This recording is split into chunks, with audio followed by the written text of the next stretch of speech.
Good morning everyone. चलिए आइए हम लोग पढ़ते हैं। हिमालय पढ़ रहे थे और हिमालय में हम लोग प्रादेशिक विभाजन के हिसाब से अगर देखें तो सब पढ़ लिए थे, ठीक है ना। तो आज हम लोग हिमालय का प्रादेशिक का 5वां विभाग, पिछले क्लासों में हम लोग हिमालय का असम वाला पार्ट देख लिया था, असम हिमालय, ठीक है ना। आज हम लोग पूर्वांचल पहाड़ियों को देखेंगे। असम हिमालय का जो प्रादेशिक विभाजन जो 5 भागों में बांटा गया था, तो आज हम लोग अगला नेक्स्ट जो देखेंगे पूर्वांचल पहाड़ियों को देखेंगे, ठीक है ना। तो पूर्वांचल पहाड़ियों को थोड़ा सा मैप देख लीजिए। क्या है कि यहाँ पर हम लोग ये बृहद हिमालय है, इसको ग्रेटर हिमालय बोलते हैं, और इसको क्या बोलते हैं, मिडिल हिमालय बोलते हैं, इसको शिवालिक बोलते हैं। यही है ना, ये ग्रेटर हिमालय है, ये मिडिल हिमालय और ये शिवालिक है। आपको पता है कि सिक्किम के पास जा करके वो मध्य हिमालय और शिवालिक दोनों जा करके वलन के कारण एक तरफ एक साथ क्या हो गया, संयुक्त हो गया है, और संयुक्त होने के बाद आगे यही पहाड़ी जो है रेंगमा मिजो मणिपुर के नाम से जाना जाता है, ठीक है ना। ये पहाड़ियां, ठीक है ना, आगे संयुक्त होकर के। और यहाँ अगर देखा जाए, आगे बढ़ते हुए देखा जाए, तो ये बृहद हिमालय का आगे पोर्शन है जो ग्रेटर हिमालय पर अवस्थित है, नामचा बरवा। कौन सा, इधर क्या था, इधर वाला बृहद हिमालय पर हम लोग देखे तो वहां नंगा पर्वत था, और यहाँ क्या है, नामचा बरवा है, ठीक है ना, नामचा बरवा है। अब इसको अगर देखा जाए तो नीचे में, ऊपर में सांगपो नदी यहाँ से निकली है, सांगपो नदी, और जैसे ही भारत में आकर के इन करेगी दिहांग दर्रा से, कौन सा, यांग्यापला दर्रा, सॉरी दिहांग नदी है, यांग्यापला दर्रा से भारत में जैसे ही इन करेगी तो ये नदी सांगपो नदी क्या बन जाएगी, दिहांग नदी। और यही दिहांग नदी के बनने से ये बीच में जो है नीचे में एक कालादान नदी है।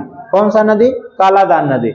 और दिहांग नदी और कालादान नदी के बीच में अवस्थित है ये पूर्वांचल पहाड़ियां। आज हम लोग हेडिंग देखिए क्या है, पूर्वांचल पहाड़ियां।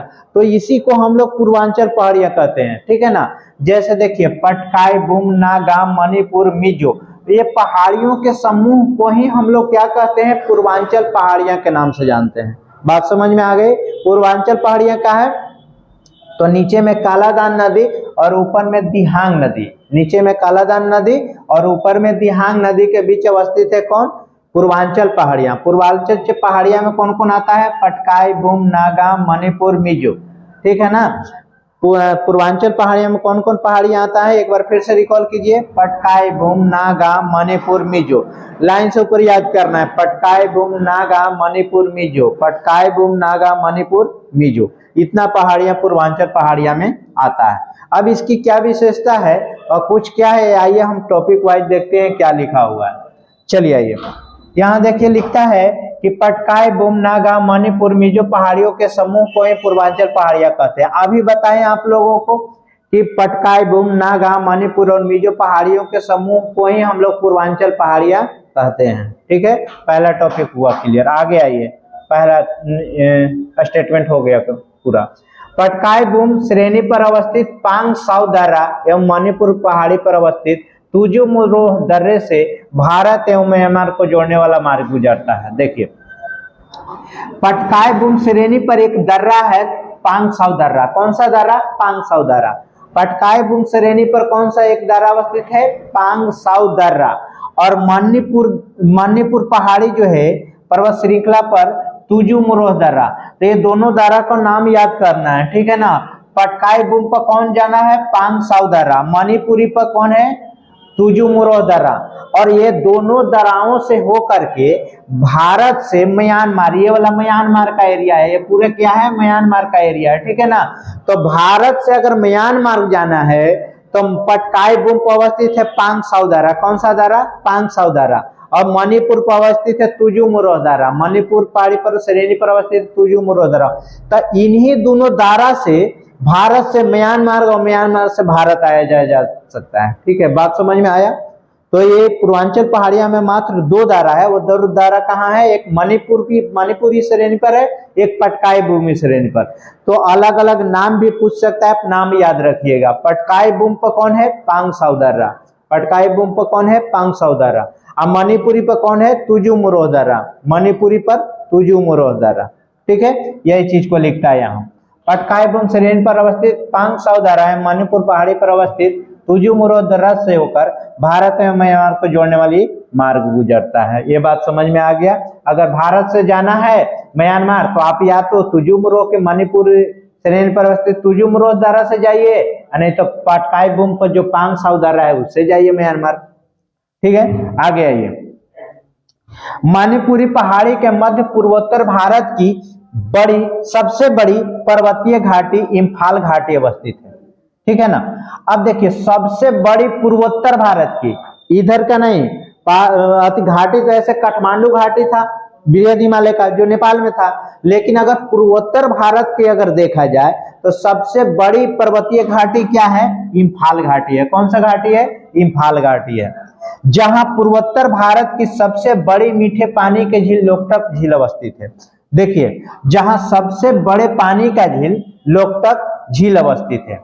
मणिपुरी पहाड़ी के मध्य, यहाँ देखिए ये मणिपुरी पहाड़ी है, तो ये मणिपुरी का विशेषता क्या है कि यहाँ इम्फाल घाटी अवस्थित है, इम्फाल घाटी, ठीक है ना। ये मणिपुरी पहाड़ी की बात है। यहाँ कौन सी घाटी स्थित है? इम्फाल घाटी अवस्थित है, ठीक है ना। इम्फाल घाटी अवस्थित है मणिपुरी पहाड़ी के बगल में, जो पूर्वोत्तर भारत की सबसे बड़ी पर्वत घाटी है, ठीक है ना। जो उत्तर भारत की सबसे बड़ी इम्फाल घाटी, सबसे बड़ी पर्वतीय घाटी है इम्फाल घाटी, जो कहाँ है? मणिपुरी में, मणिपुरी पहाड़ी श्रेणी में। जहां पूर्वोत्तर भारत की सबसे बड़ी मीठे पानी के झील लोकटक झील, लोकटक झील के आप लोग नाम सुने हुए का, तो इम्फाल घाटी में ही क्या है?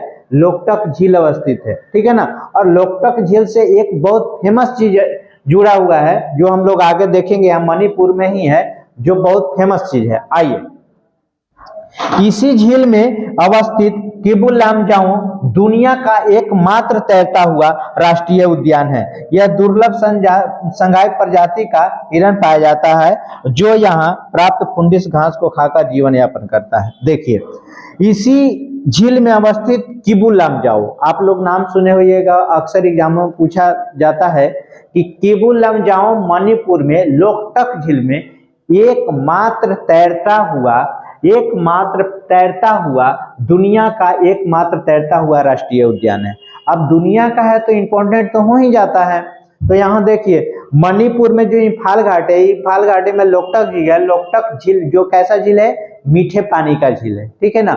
और उसी में किबुल लामजाओ एकमात्र, दुनिया का एकमात्र तैरता हुआ क्या है? राष्ट्रीय उद्यान है, नेशनल पार्क है, ठीक है ना। तो अब देखिए तैरता उता है ऐसे नहीं, लेकिन ऐसा लगता है कि जैसे मान लीजिए कि जल के बीच में अगर मान लीजिए कि कोई टापू है, तो दूर से देखने के बाद ऐसा लगेगा ना कि वो पानी में तैर रहा है, ठीक है ना। तो ऐसे ही प्रतीत होता है, तो इसको हम लोग तैरता हुआ राष्ट्रीय उद्यान के नाम से जानते हैं, ठीक है ना।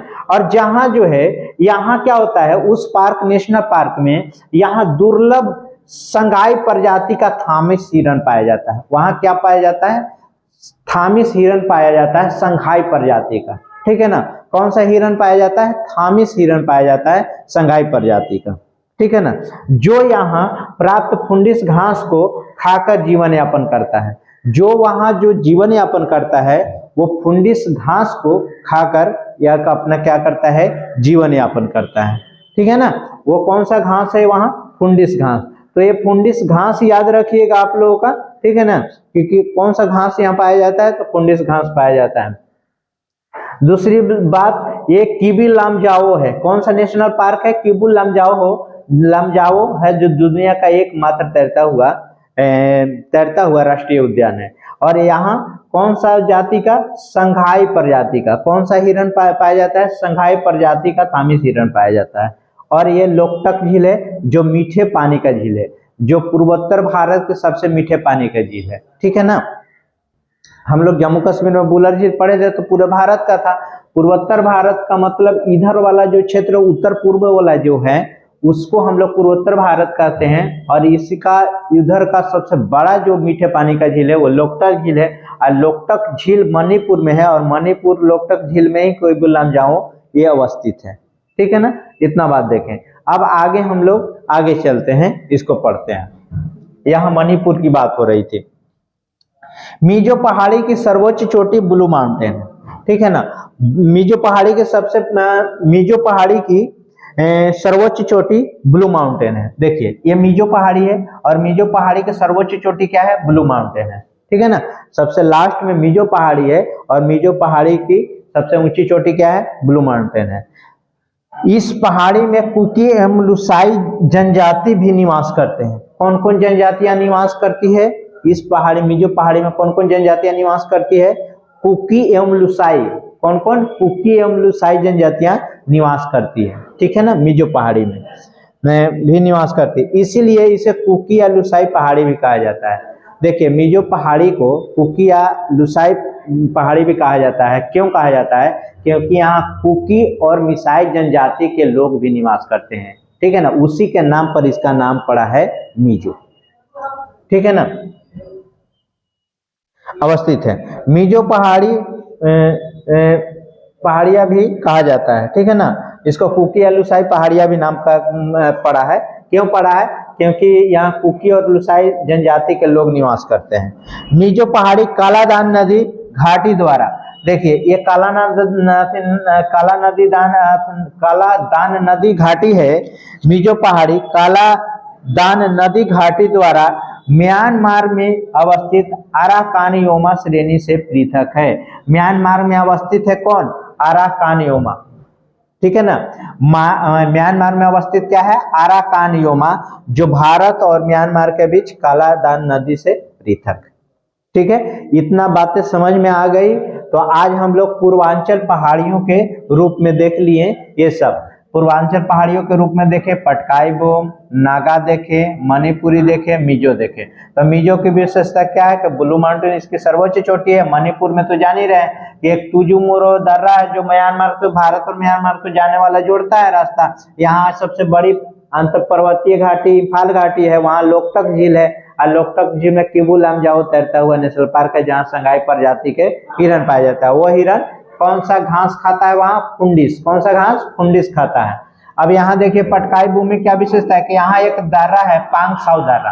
कौन सा दर्रा? पांगसाउ दर्रा। और पांगसाउ दर्रा ये भारत और म्यांमार को जोड़ने की काम करता है, ठीक है। तो आज हम लोग देखे क्या? पूर्वांचल पहाड़ियां। आज हम लोग क्या देखें? पूर्वांचल पहाड़ियां। पूर्वांचल पहाड़ियां का कुछ विशेषता था। विशेषता में सबसे इंपॉर्टेंट आपको दो दर्रा बताएगा वो याद रखिएगा, लोकटक झील याद रखिएगा, इम्फाल घाटी याद रखिएगा, संघाई वाला हिरन याद रखिएगा, फुंडिस घास याद रखिएगा, किबू लामजाओ तैरता हुआ नेशनल पार्क, ये तो भी है ही, लेकिन ये सब बातों को आप लोग याद रखिएगा, ठीक है ना। तो आज हम लोग ये आपका 10, 12 और 13 क्लासेज में उत्तर भारत का, जिसमें आपको 1, 2, 3 क्लास आपको इंट्रोडक्शन भी रहा इंडिया का, उसके बाद उत्तर भारत का पर्वत तंत्र आज पूरी तरह से मैं समाप्त कर दिया।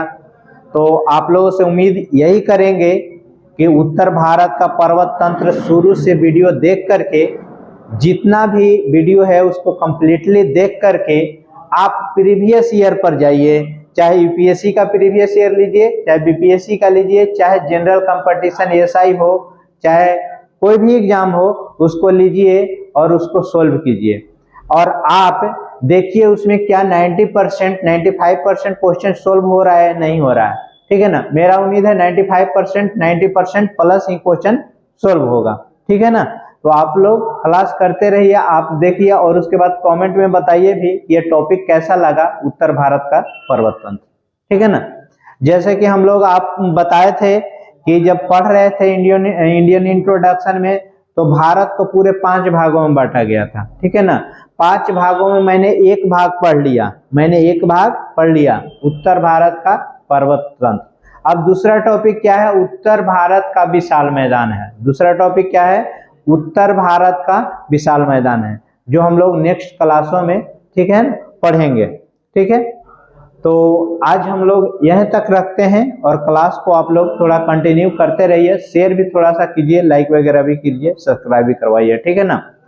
ठीक, तो आज यहीं तक रखते हैं और अपना पढ़ाई जारी रखिए, ठीक है, कंटिन्यू रखिए। ठीक, तो आज यहाँ तक हम छोड़ते हैं। ठीक है, जय हिंद, जय भारत।